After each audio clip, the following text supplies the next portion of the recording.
Hey guys, in this video we're looking at the Dan Wesson Model 15-2.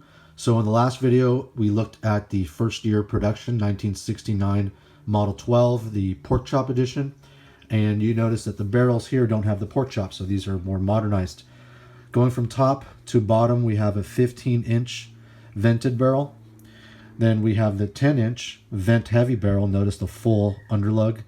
Then we have the 8-inch from EWK, and it has the Picatinny rail on top, so this is the heavy Picatinny rail.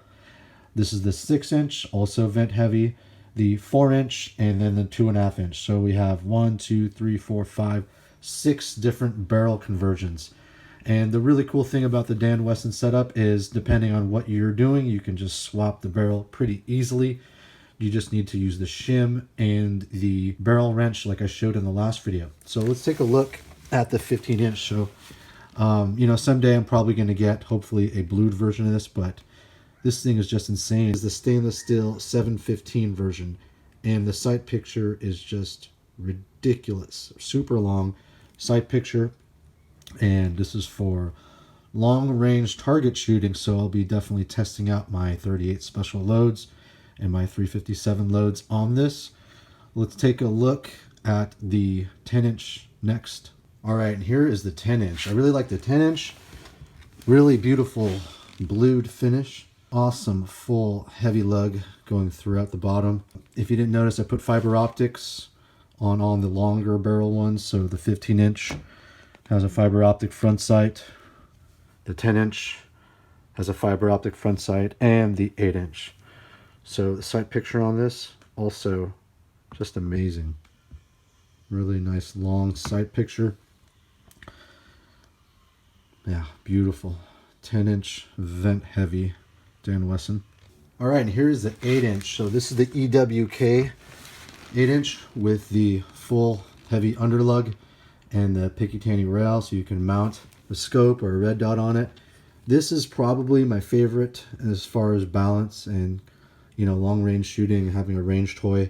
It's not so insanely long to where it's like a special occasion to shoot this. I might just take out with the rest of my Smith & Wessons. The balance on this, also pretty good. I mean, it's heavy. It's going to soak up a lot of the recoil. Not nearly as heavy as the 15-inch though, and less of the 10-inch, but this is just a beautiful example of 8-inch revolver. So reminiscent of the Colt Python 8-inch, but not as heavy as my 8-inch Smython. All right, and here's the 6-inch. Comparable size to normal revolvers. Weight is very balanced. This is another heavy lug, vented heavy. I didn't put a fiber optic on this. Sight picture, also excellent with the big blackout target rear sight. So yeah, 6-inch. And here's a 4-inch. This thing is awesome. I mean, small enough to kind of holster and conceal, but long enough to still give you excellent sight picture. So this, I mean, it really looks like a Colt Python minus the where the cylinder release would go. 4-inch is awesome. All right, and here's the last one, the snubby, 2.5 inches. This thing is great. So easily concealable, good for home defense.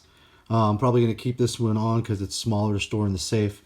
And then when I hit the range, I'm just going to ascend all the way up the barrels. So check out how I store all these. So here's an idea to store all the barrels if you do want to keep them all together.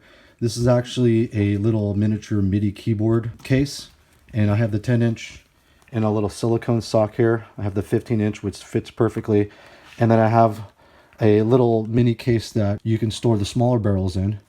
And when you close that, you can slip this underneath inside after you zip it up, of course, and you can close it all up, and then that's a cool little barrel pack. So a little less bulky than the barrel pack from Dan Wesson. This one is just travel size. I hope you guys enjoyed this video on the Dan Wesson 15-2 Super Epic Barrel Pack.